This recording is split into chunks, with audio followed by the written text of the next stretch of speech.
I think as you come across friction, like a lot of people go, I'm going to figure out how to address this. I think it's good to like take a little note and be like, I wonder if there's just an easier way, right? Because a lot of Yeah. times it's like, will I get one more deal this year using this? If I do, it's like a 5x ROI. And so you don't have to go, do I absolutely need this right this moment? It's super urgent. It doesn't need to be that. It just needs to be, do I think over a reasonable timeline, am I going to have an ROI?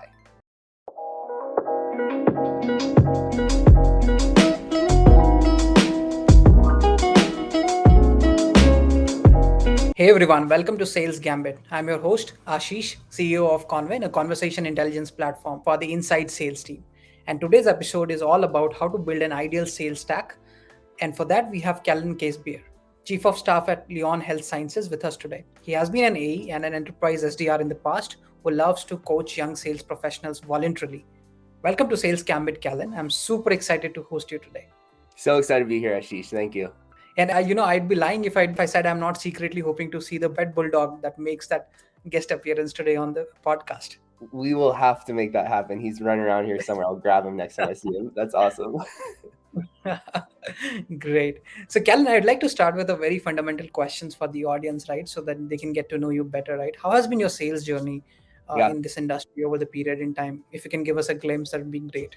Yeah, totally. So I have an atypical sales journey a little bit in that like I actually wanted to be in sales since I was 5 years old. And so Okay. literally I was a very small kid and I asked my father, who's a small business owner, Dad, Mhm. what's the job where you make a lot of money?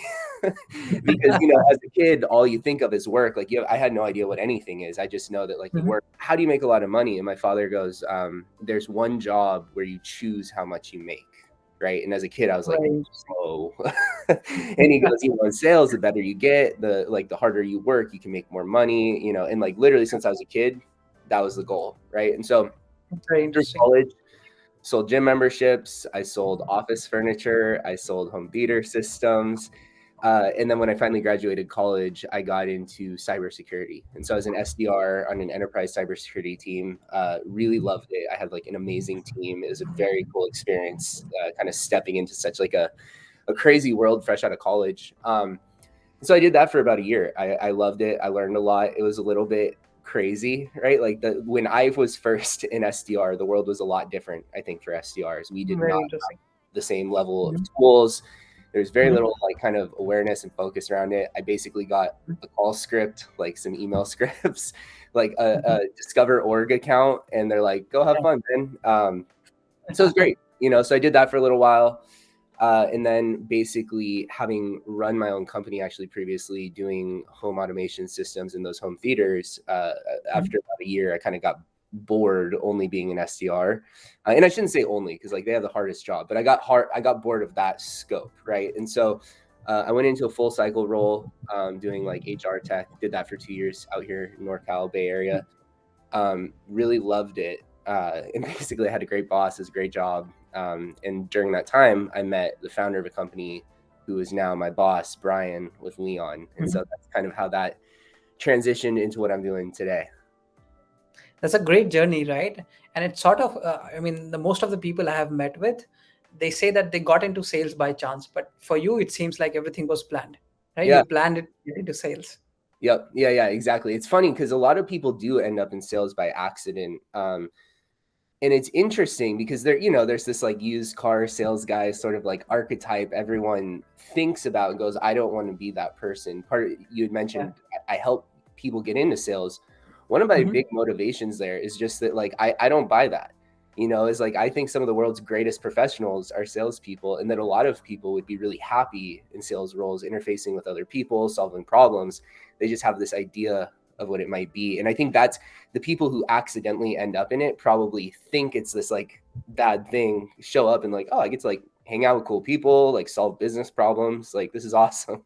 I would love to learn more about that journey, kind of look into the current topic that we want to discuss. And I want to, relate it back to your journey as well.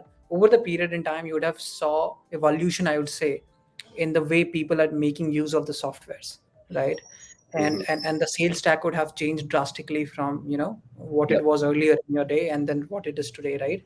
What is the larger difference that you notice? I think the big difference is like this kind of approach to being like human, right? And because really when I first started, so I was selling enterprise cybersecurity to like chief information security officers, like CIOs, VP cybersecurity, stuff like that, and we would just like spam them so hard. I mean, And cybersecurity is very tough.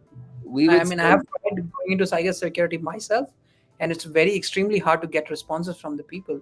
Yeah. And so we were back then, but our messaging was terrible. Like we were bad. We were not good. Like we were literally copy pasting messages. And pretty much the way that we were getting most of our meetings was being like, we're going to be in your area, 2 weeks from now. Can we stop by? And if they say yes, we book the plane ticket. Right. And so, which honestly, like at the time I accepted because I kind of walked in like, this is what you do. And we didn't have a manager, we didn't have a director, we had a VP who basically oversaw AEs and sometimes would respond to our emails. And so I think basically we just took the approach of like, this is numbers, make 100 cold calls, 100 emails, you'll get a meeting a day out of it, which is like abysmal response rates.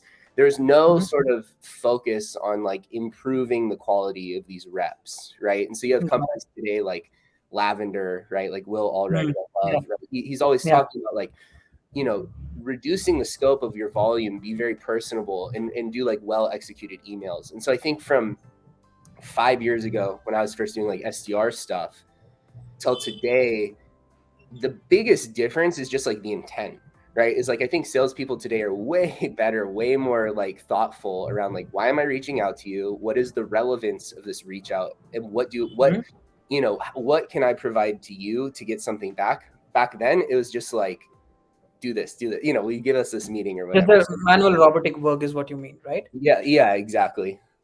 Yeah. So do you think that this has been this difference in how people used to reach out earlier versus how people are reaching out right now, or how they're doing the sales development work right now? Like softwares have to play a very big role here, or it's more about in general that the people and understanding have evolved and the processes have evolved? What would you attribute this change to? That's a good question. So I think that I think a level, so I would say there's like two sides of this, right? Like there's the way it's addressed and then there's the problem itself. I think the problem is a people thing, right? Because basically there's just been this feedback, you're spamming me, like stop. But when you look at doing it the right way, I think that's where tech and technology tools really does come in. Because I know for me, I was explaining to like an intern of mine recently, a tool that I use called Ample Market, which is like it's like a data platform and a sequencing tool. And so it's like, it's interesting because it's not just Zoom info, it's not just like outreach, it does both. And the way that I use it is just it's like a fundamentally different process than if you're using other tools. And so I was just sharing with her that like, it's amazing how basically you can take these technology tools and just change the way that you're approaching things and you can get these better results. It's just a lot smarter. And so I think technology used well, like augments or enhances like a manual process, right? And helps create something like, oh, if we had a trigger point for XYZ, that would make our contacts a lot higher quality. Oh, this tool gives us that. And I think like the misuse of technology is just being like, oh, we just need this technology tool because it, my competitor uses it, right? Like throw it out to the reps and be like, start using this, right? No context. Like, why should I do that? Makes sense. So you're saying that fair point, the change, a large point of this change can really be attributed to improvement in technology over the period in time, right? What you can do with the new tools, and then you can fundamentally think very differently about the product and the whole process of reach out and sales development. You're saying that this can be attributed to change in technology a lot, right? Exactly. Especially because if you think of like, this is what a technology does, right? Like Zoom info gives you all this information, right? But I think when you think of like the entrepreneurial approach of like, I found a problem and I solved it, right? And so I think what we're seeing with these technologies is more and more salespeople or like sales focused entrepreneurs and founders going like, what if my sales team could only focus on good leads, right? Like things like that. Like, what if we only focused on the people who clicked on something on our website? Like, what technology can allow us to do that? Because if I just scroll LinkedIn and send cold messages, I could never have that sort of like quality of relevance. Makes sense. And I'm pretty much sure, like, you would have come across, like every company that you come across today would be using some sort of, you can say software in their sales development process or their sales process at all. Right. I would still want it would be great if you can put up that light on how important it is to be able to divide your sales process into multiple steps, then see where you can really use technology to be able to eliminate grunt work and bring in productivity. How important is that for any organization? Yeah, I love that. So my company I'm at today, right? Like we are pre-seed round, right? And so it's Okay. interesting because for day one, Mhm. something that's a lot different is like there's certain things you might not want to automate per se, right? We're still Okay. using lots of technology in our stack, but I think that as you ramp up, your need to Mhm. be using technology just completely increases, right? Because Okay. as a tiny little company, you might, I was telling someone the other day, like you might intentionally book reps out or meetings outside of your ideal ICP, right? Just to Mhm. like get good information from people, because early on that information is kind of what's valuable, right? And as you scale up and you're going into hyper growth and looking to show that kind of revenue growth and get into that stage of your company, I think Mhm. that's where technology is just going to be like, you just need it, right? Like I can't imagine making reps track their own activities or come back to you with like meetings written down. And so I just think it's super important. You can have such good analytics like passively today and Mhm. really just focus on like you hire these people to like book meetings and sell, get them Mhm. spend lots of time on that, have technology do any of the things that isn't them being proprietarily incredible. And I think that kind of balance is where, the best sales teams I've seen use technology a lot to enhance things. No, that's interesting, and that's actually I think I'm aligned on that part. That's actually the way forward, where you really need to understand, where can you really put in technology to bring in productivity. Obviously, it has to be affordable. Yeah. I have one question. You mentioned that a lot of places you are still not using the technology part here. You're doing it manually. So how can one identify if there is a need of a software for a particular sales process or for a particular step in the process? Yeah. Are there specific questions that they should ask before deciding? Yeah. For me, I think it's a couple things. One is like think of my week maybe as like a heat map, right? Like if Okay. where am I spending lots of time in? I think that's a Mm-hmm. big one, right? Because especially like the world of CRMs, let's say, I use HubSpot today. I've used Salesforce. I've used a bunch of proprietary ones, and I've Mm-hmm. used my favorite is like Excel. Like I love using Excel as a CRM. I think it's great because if you can Yeah. use Excel as in a CRM effectively, you can use Mm-hmm. any other CRM because you understand manually what you're doing, right? But if you Yeah. use Excel as your CRM, you're going to be going down a tile for every single call you make, every single email you make, and you're like making these little marks. And so it's very manual. Doesn't take too much time. But I Yeah. think the reason that practice is valuable is what you're doing. Like you understand, like what are the data points I'm actually trying to log? Because the CRM does so much for us. Sometimes it's hard to understand, like what's valuable, like what am I even doing? There's a million things. I go pull HubSpot reports sometimes. I'm like, hey, this looks great, but I know it's not quite the reality of my own week. Mm-hmm. Yeah, so I think that. And so, I mean, one, apart from spending the time, let's say you're spending time a lot in, filling up the data. So you say that, okay, let's put a CRM, which will give me the valuable data points. Anything else that you sort of look at before Yeah, deciding that, hey, well, let's try to put up a software in this process? yeah, I think one is just like a need, right? Like I think I'm a big fan of like I don't think about like remove constraints from your own brain, right? Like in an ideal world, if I had something that did this, that would be really cool. I wonder if that exists, right? Because if I'm Mm-hmm. having a problem, especially if it's somewhat of a repeatable problem that I'm having, I can only assume every other HubSpot user has it, right? Or every other LinkedIn person is looking to do this thing. And so I'm just a big belief in like, I think as you come across friction, like a lot of people go, I'm going to figure out how to address this. I think it's good to like take a little note and be like, I wonder if there's just an easier way, right? Like if I'm having Got friction, it. someone else probably had friction, someone else probably addressed this. And then the other side of it is I think people oftentimes when are thinking about, do I want to take on a tool, right? They go, there's always, it's like immediately just like, do I want to pay for something, right? Like I do this myself. I'm making like a video course right now and I need like the upgraded Loom subscription, right? Yeah. And it's like $40 or something. Like, I don't even know. It's not, or it's like $10 a month maybe. And I was like, oh, I don't Yeah. know. And I was like, what am I doing, dude? Like if I sell one, and so to me, the big thing is looking at what if this technology works, what will it do for you? And then is it worth it then? And then you tell yourself, do I trust that that'll happen? Right? Because a lot of times it's like, will I get one more deal this year using this? If I do, it's like a 5x ROI. And so you don't have to go, do I absolutely need this right this moment? It's super urgent. It doesn't need to be that. It just needs to be, do I think over a reasonable timeline, am I going to have an ROI? And that's like That's a great point. That's actually a great point to look at it, right? I think one of my personal experiences has been that sales leaders generally think about uh, bringing up something in their sales stack when they think that it's absolutely needed at this point in time. And a lot of it is actually driven from a perspective that they can't handle the manual work now, going further.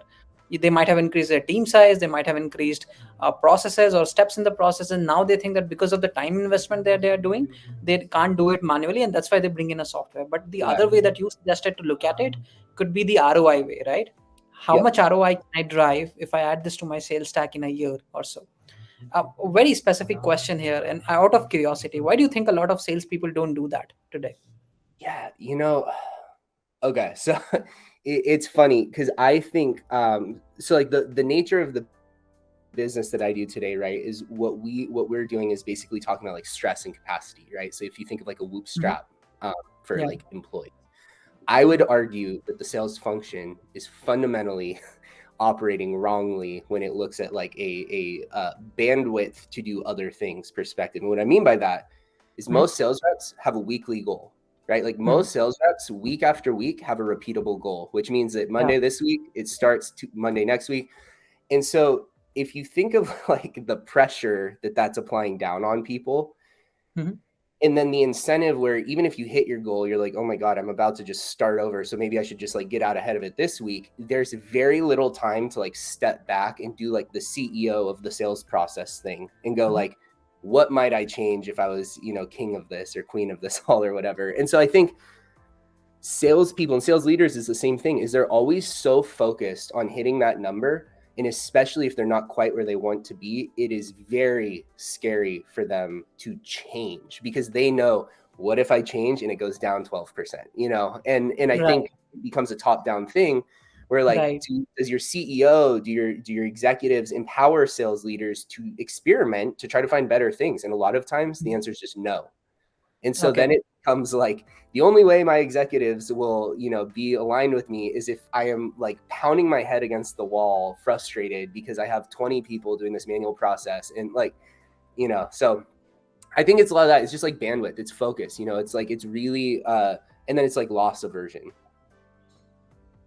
So do you fundamentally think that the sense of loss aversion sells more as compared to the ROI in general? Yeah, I mean, I think that, so I definitely I remember taking a course in college talking about just like loss aversion versus like not getting something, right? And like, if I give you $5 and say I take it back if you don't hit quota, that's worse than I will give you this. Like, that is more compelling than like, I'll give you $5 if you hit quota, right? And so I think loss aversion is compelling.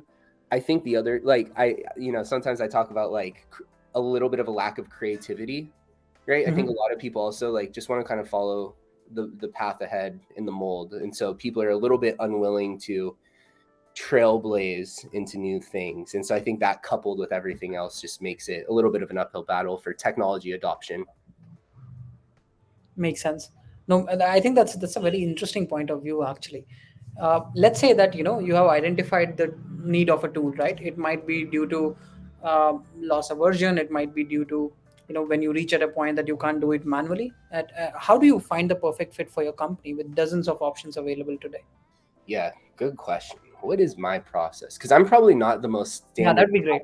You know what I mean? And so I think for me, like, I'm a big fan of what I call outsourcing expertise, which is like, I just go to someone who I think has solved this before, and we'll start there. Usually I'm trying to find a peer who's done something similar, and I'll just ask them if there's vendors that I think are in the space that kind of come to mind as reputable. Usually I'll contact them as well. We have Leon, we have like a little bit of an advantage in that we're such a small company that reps don't get too excited to talk to us. So instead of having like a frenzy of people like excited to sell us things, usually people are kind of like, hey, just so you know, like, this is what the cost is going to be. Like, this is the entry point, usually whatever. But I think for me, I do a lot of research on my own for sure. Like, I'm definitely not just starting by like hitting up every company. I might hit up a couple, but really it's going to be churning to peers, doing a little bit of Googling, stuff like that. And when you say peers, right, is it like the peer group of your friends, very close friends, or probably going to the first network or second network and asking in a LinkedIn group or a Slack group and getting reviews, then going to G2? How does that process looks like? Yeah, usually it would be like someone I would consider a friend, right? And I'm pretty quick to consider people friends, to be honest. And so I would just say it's someone that like, on name recognition basis, right? Like if I reach out, it's like, oh, Kellen's asking about so and such, right? And it might be a little more passive too. I do a lot of like hit up people I know who are also connected, and might just be like, hey, I'm looking for some stuff around this. Does anyone know someone who might be an expert? Right. And I just like, it's almost like the less that I can have to know and the more I can like put it on others to filter this a little bit for me, usually goes well, because I'm going to assume that like, if someone's been having like group scheduling issues out of Calendly, that like someone who evaluated Chili Piper can give me like a really quick rundown on it, and that will be helpful. Makes sense. So then you're saying that the peers become your trust system, basically, right? Yeah, and I'll use P2 as well, but mostly peers. The trust, and the peers becomes the source of the trust. Very interesting. And then do you, at this stage, right, I'm pretty much sure there are different stages of a company, like the life cycle of a company through multiple stages, right? But at your stage, right, do you prefer to look into and spend a lot of time into trying out the product? What is your approach when you look at, because a lot of companies you go for, or tools that you want to buy, they would offer a free trial or a paid trial or whatever. Do you want to spend a lot of time on the trial and then make a decision? How do you think about these things? Yeah, that's a good question, because I would say there's two sides to this. I definitely do like to trial, right? Like I'm definitely someone who's like, hey, can I click around? But I would say that like, if you were to remove my ability to do that, it would probably be about 95 the same sort of decision making as far as buying or not, right? And so I don't know that the trial helps. I think it's maybe a delay tactic. Like it lets me, punt back 2 weeks whether or not I'm actually going to buy something. Yeah, but I don't think it's that important, to be honest. I think it's like kind of a cope for being indecisive usually. Makes sense. And then I assume that pricing and overall value proposition of the product and everything would play a very important role on how do you generally decide for your sales, right? Yeah, definitely. Because I guess the fair thing there is most of what I've had to buy is like products in a familiar sort of solution set. So I kind of know, like, it's like if I'm buying a CRM, like I don't have to overly vet it, because I kind of know like, yeah, these things are going to do basically what I need. And then like what I sell, short sales cycle, like not too expensive product at all. And so definitely in the world of like more complex things, right? Like it literally might be like trying to figure out configurations and stuff. I think that can make a lot more sense. Very interesting. Yeah. If I have to understand, Kellen, about your current sales stack, right? Sales tech stack that you're currently using, right, for different processes. Can you, probably help us, put down the process and the product that you use today, or you don't use and you do it manually? That'd be great. Yeah. So basically so my number one sales tool is definitely LinkedIn, right? Like I do a lot on LinkedIn. And so I think that's like, I consider that a sales tool. I use Sales Navigator for like prospecting sometimes, but mostly just living the normal thing, oftentimes on my app, on my phone. So I use LinkedIn a lot. And so I use a tool called Ample Market, right, which I mentioned earlier. It basically, I can find data in it like a Zoom Info would, and then I can build sequences, and it automates like even LinkedIn touches. I really like it because there's a plugin. So like what my process is mostly right now is I find LinkedIn posts by people in our ICP talking about problems that we address. And I can actually click on that and extract the entire liked and commented list of a post, scrub it on the side while I'm like, while I have it there, import it into Ample Market, and then I build a cadence around that post, right? And like I've seen really good success rates, actually, like really high response rates, really good meeting rates, running that, because you can basically, you might be able to target 100 people in your ICP, and it feels hyper targeted, because it's like hey Ashish, I saw you like this post by, Yeah. Kyle Yeah. Convin talking about so Yeah. and such, like, how are you all doing that today, right? Things like that. Yeah. So I use that right now. So up until this point, once I'm emailing them, it pulls back into our HubSpot instance. So it loads the contact in there. If they book a meeting, I'm using Calendly today still. If they book a meeting, then it shows up in HubSpot as like a deal, right? And then we work that deal cycle. And so that's a lot of it. I use, Zoom right now. And so we're a little bit basic right now, like they're pretty basic needs because it's the founder and myself, we're our two kind of reps, so to speak. And so it's not super high like volume or velocity stuff yet. We're still kind of getting, we're finding product market fit still for what we do. So that's about our tech stack today, I think. Makes sense. So you have covered almost all the parts from CRM to getting the prospecting data through LinkedIn, then using Ample Market to pulling up the data of the prospects, plus building up the cadences, and then using Calendly to book a meeting, and then HubSpot again, syncing back to HubSpot Yeah. probably, and then Zoom for probably meetings that you conduct. Yep. If I had to ask you like one thing, right, that you want to buy as you grow, Yeah. I mean, you would already know about a lot of tools available in the market and problems. There would be problems, right, in your head that you really want to solve as you grow. What would that tool be? What would you really want to buy? Or what, you can probably put up a process and a couple of tools that you think are important for that process.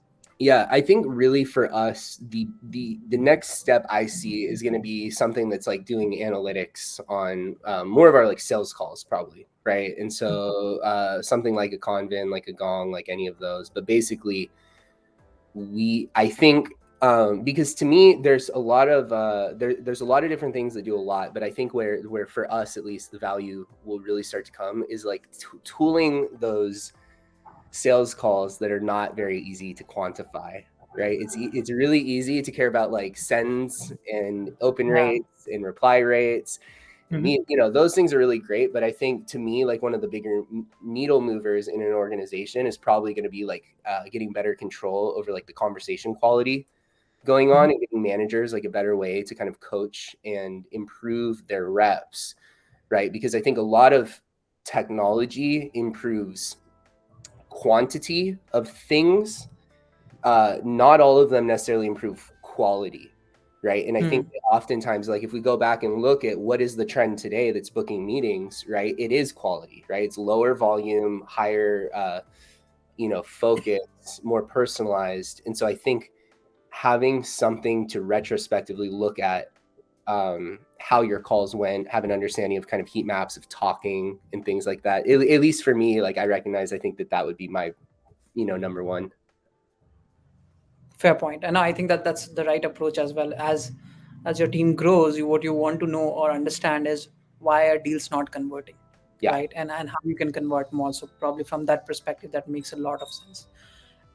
There's one more interesting question. This is like hot rapid fire thing. If you have a very tight budget, and companies who start up generally do have a tight budget, right?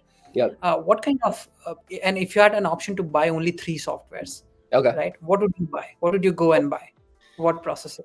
Yeah. So to be honest with you, I think the ones that I would do is number one, I would use a CRM. You don't need to, but I think it's going to save you time, especially if you're doing 3 tools. If you're going to do 1 tool, it wouldn't be a CRM, but because you're going to have 3, CRM is a good start. Number 2, I'm going to say like I use Ample Market, but I think what's valuable here is a sequencing tool. Like the outbound reach out tool, something that helps you do the outbound reach outs. Exactly, because I just think it's such a waste of time to sit there, like do good emails. Don't just abuse that you can send a million things, but like automating sends and queuing things up is just a no-brainer.